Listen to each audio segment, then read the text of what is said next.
Good morning, everyone, and welcome to another edition of our Wednesday morning videos. And welcome to our living room. Glad to have you here. We have had a lot of requests to finish this one particular video, and it's done. Yes, some of you may remember that a couple months back we posted MacKenzie Lands, Chapter 1 and 2, chronicle of our trip to Scotland, and Chapter 3 was forthcoming for a long time. But it's ready today. It is. Let's get a little recap about 1 and 2. What were they about? In the spring of 2019, we traveled to Scotland on a heritage tour. We wanted to tour MacKenzie clan lands and walk in the footsteps of Dale's ancestors. Right. We engaged Steve McLeish as our tour guide and genealogist. Wonderful man, by the way. He is huge thumbs up. Steve took us on days 1 and 2 out to the southern edges, western edges, northern edges of MacKenzie Lands in the Scottish Highlands, all the way out to the Atlantic Ocean. That's right. And what we're going to do right now is we're going to finish up this whole series. We are. We had actually been staying in Inverness, and at the end of this day, we needed to be in Edinburgh. So Steve took us down one of the major highways in Scotland. It has a long history as a military road. Right. And although we weren't driving through MacKenzie Lands per se, we're sure the clans were up and down that road over the hundreds of years. There's a ton of history along that road. We made some really fascinating stops that we hope you'll enjoy recapping along with us. And for all you Outlander fans, there's going to be a couple little clips of where they filmed a couple scenes, right? Yeah, a couple filming locations. We're going to go to the Highland Folk Museum and to the town of Kuras. All right. So be on the lookout for that. Without further ado, this is MacKenzie Lands, Part 3. I hope you enjoy.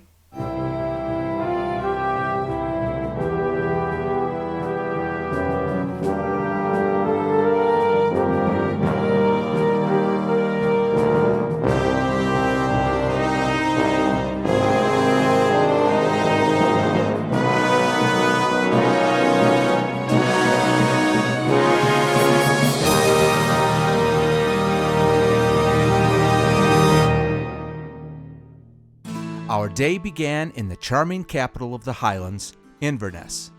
It's experiencing rapid growth right now, primarily because it's been rated as having excellent quality of life.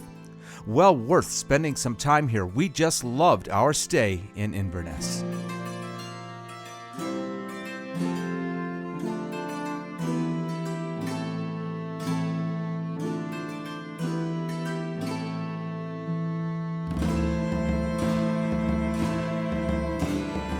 Our first stop on the southward journey was at Carbridge. This picturesque stone bridge was built in 1717, which makes it more than 300 years old. We published a short video on this while we were actually in Scotland, which we will link in our description box below. So this is the oldest bridge in the Highland, dates from 1717, running through. This river is the River of Dulnane. In 1829 there was a massive flood. It's called the Muckle Spate, and a lot of the bridges were decimated in this area. They just broke down through the force of the water. But this is the only bridge that remained from that period. So this is the oldest bridge in the Highlands, 1717.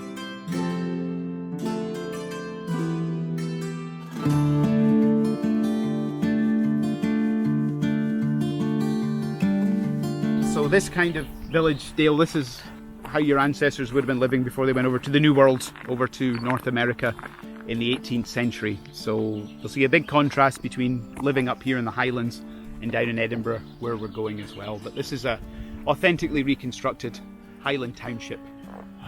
The Highland Folk Museum in Newtonmore is a living history museum that lovingly presents a picture of how our Highland ancestors lived in the 18th century. The 80-acre site has restored buildings and crofts, furniture, farm implements, and live actors, all to give you a peek into the Highland life. And for all you Outlander fans, the Highland Folk Museum was used in the Season 1 Rent episode as the crofts and villages on MacKenzie Lands. So you go in and it smells like whiskey. That peat smell, you'll recognize. A bit stronger, but yeah, a little stronger. It's a little bit choky, but it'll give you a great appreciation of how people are living. So it's very, very dark inside. So when we go in, you really need to give your eyes 20 and 30 seconds to adjust before you move on, because you won't see a thing when you get in. It's so bright outside. So.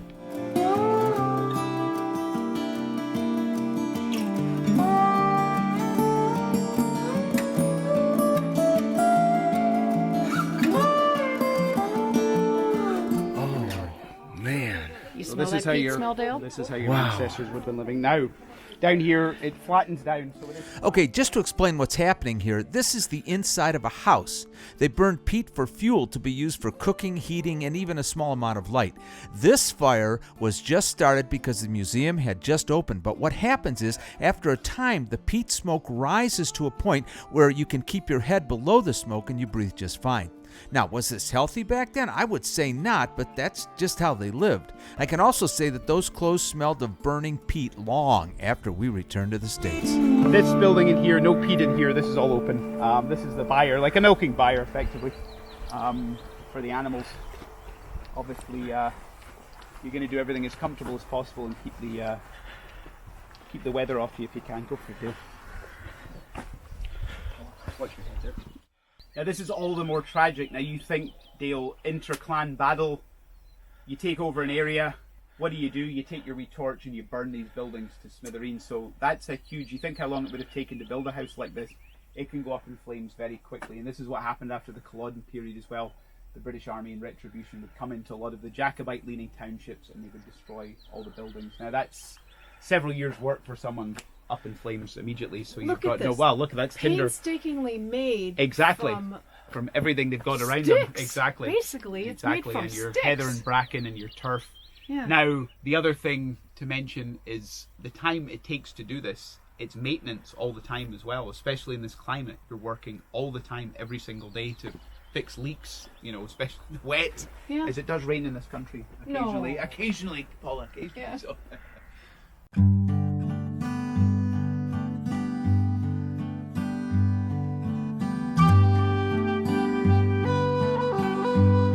And that's why they burnt peat up here as well, Dale. So no wood, because wood sparks. Yeah. Get a spark in that roof, no more roof.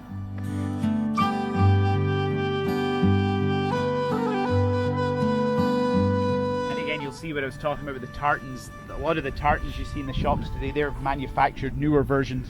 People didn't wear bright coloured tartans that you'll see in the tourist shops in Edinburgh. They just wore dark, muted colours, anything they could afford. They would have bright things for special occasions, like maybe a marriage or something.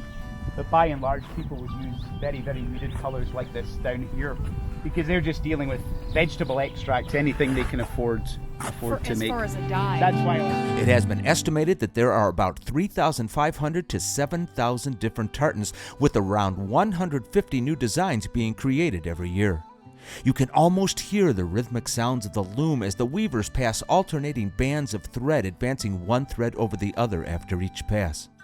Here at the Highland Folk Museum, they show how Highland people lived and worked from the 1700s until the 1950s. They have over 30 historical buildings, some built from scratch like you see here. If you are visiting the Scottish Highlands, I highly recommend you take the time to visit this museum. They also have a cafe, gift shop, and a children's playground. Okay, we have one more building to visit and then we will move on. So the housing that I'm going to show you now, this would make up the bulk of the township here, the poorer folk. Because although it was the clan and it was a family thing, there still was a social strata to it. So just watch your step down here, Dale, and watch your head. So these people have absolutely nothing. There's no furniture. They have a couple of stools, but there's no furniture, and they're lying on the heather there. That's all they've got. So the people that lived in this house, they would have made up the bulk of the Jacobite army. So just poor farming folk, effectively, not, rich Jacobites like Jamie and Outlander. This would have been poor people who would have been largely fighting with farm implements, effectively. That's all they would have had. People could live quite long because they're hardy. They're outside all the time. From the time they can walk, you're working. Farming folk, rural folk, it's the same anywhere. Any farming folk, country folk are always hardier. His grandpa lived to be 91. We're all same soft thing. in the city. We're all soft in the city. So these people, providing they didn't injure themselves or catch anything that wasn't curable by medicines of the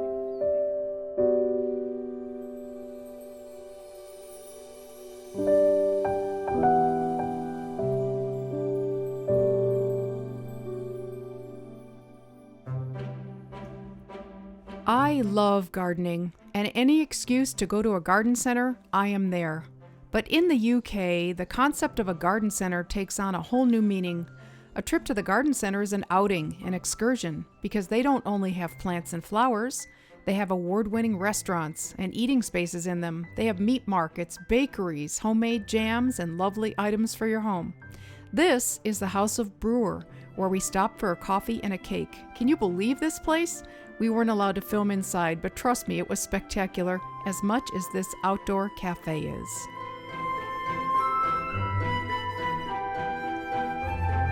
Next stop was the village of Killiecrankie, which means aspen wood in Gaelic. Here, on the banks of the River Garry in 1689, a significant battle was fought between the Highland Jacobite forces and the British Army. The Scots used a Highland charge, coming down from the hills and overwhelming the British, and the battle lasted less than half an hour.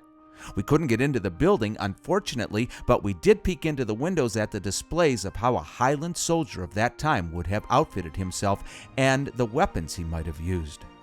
One notable event at Killiecrankie is known as the Soldier's Leap. Donald McBain was on the losing side of the battle, and rather than be captured, he jumped 18 feet over the river, losing one of his shoes in the process. It was about 18 foot betwixt two rocks, and I resolved to jump it, so I laid my gun and hat and jumped and lost one of my shoes in the jump, end quote. At the other side is a nice touch. They show him landing, but he's got a bare foot and an actual shoe.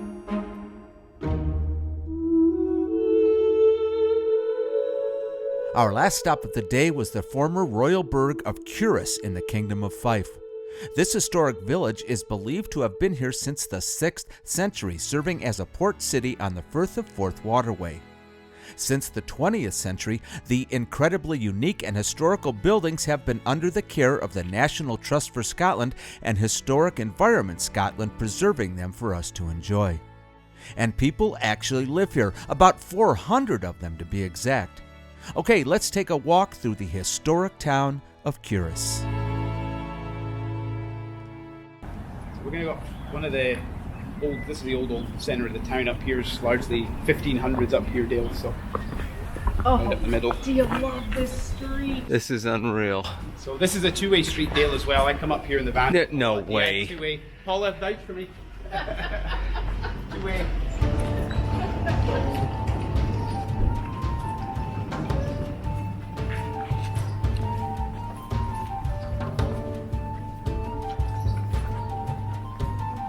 Outlander fans, Kuras was used as the village of Cranesmuir on MacKenzie Lands in Season 1 of the Outlander TV series. We are coming up on the Fiscal's house, straight ahead of us where Gaelis Duncan lived. And right around the corner, we're going to see the pillory as well.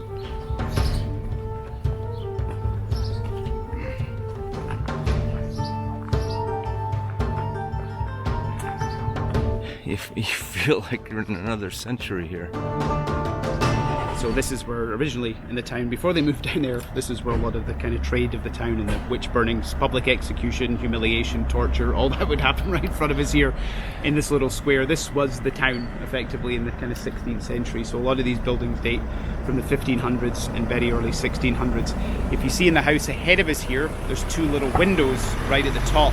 Right. They're for owls. So they would be left open in this 1500s and 1600s. That was rodent catching. So instead of cat, they used owls here. So very Harry Potter. You'd have your own house owl. So they would leave them open for the owls to come in and out, and they would just eat the rodents in the kind of attic spaces. But in the winter time, it wasn't the greatest because you're obviously sleeping at the top floor. That's AC that you don't want. It's very, very, very cold indeed. And that tall building just you're pointing at just now, that's known historically as the Study. So the old abbey, which was right up behind us, up this little lane, up to our right, that burned down during the Reformation. A lot of it was destroyed. Some of the documents were saved and brought So here. how So this old is would this effectively be? a library. This is 1500s. So 500 years. Wow. 500 years old. So. And all these houses up the strip here, all the different colours, they're all residential homes. So people live in them. These are all residential. That's open to tours, the Study, but all these other holes, this pink one, the white one, the orange ones, they're all residential. See up the level. Yeah. And all the houses are painted those rich colours, Dale. That's to show off wealth. So it might look like a Jimi Hendrix psychedelic nightmare, but it's basically to show off wealth. Those colours historically would have been very difficult to dye, so that was showing off wealth of the inhabitants. So Hold on. she gets past that. Alright, we're gonna see some excitement.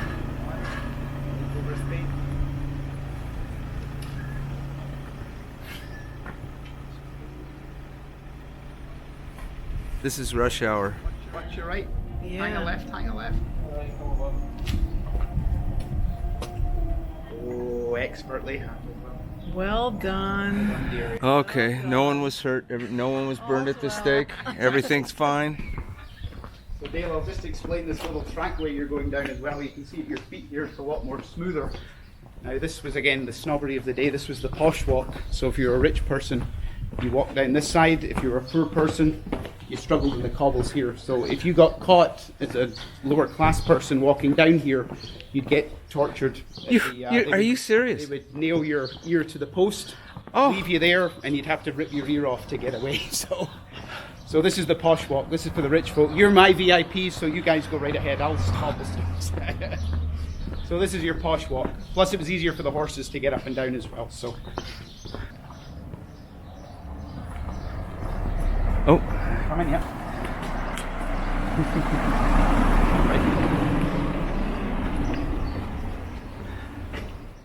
We have just come down the hill from the old town, and now we're heading back to the newer area of Kuras. The Firth is on our left. This palace, yeah, this orange one. So this was one of the local boys done good in the 1500s. So George Bruce of Carnock, he was basically a jack of all trades. He was an engineer. He developed the world's first system of extracting coal under a beach, under the coastline. He was kind of billionaire status in the 1500s, so he built this huge mansion house to him and his family, and he painted it this mustardy yellow colour that was showing again how rich he was. So he was a wealthy guy. This was his main house. So where we're walking now, Dale, this is the old main street. So we came off the new road. If you were here 400 or 500 years ago, this is the way you'd come into town. This was your old main street. And there's some interesting features up in these walls, the low stone walls you'll see just ahead of us. Do you see at the bottom of the walls where these nice gardens are, there's little kind of divots coming out just at the bottom.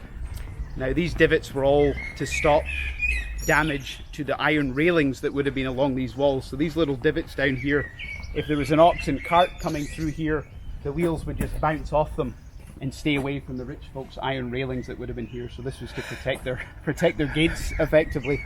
The wheels would just bump off and they wouldn't hit the side of the fence line. So you can see where the railings would have been put in in the old days. So this was to protect the rich iron railings. So this was your main way into town. So. The day's journey was just over 150 miles total, and it ended in the heart of Old Town Edinburgh, where we were planning to stay for a couple of days. Let me just say that our trip to Scotland was amazing. I will never look at Scotland again with the same eyes as I did on this trip. I could come back 1,000 times and never feel the emotions I did in this adventure. I cried at the shores of Loch Lomond because my father was never able to see it with his own eyes. I came face to face with my past. Paula and I saw things that we have only read and talked about for years. There's the Highlands, the pasture lands, the amazing castles, and of all the things we saw, the best part about Scotland was its people. They are warm, embracing, and real. So until next time, hasty back.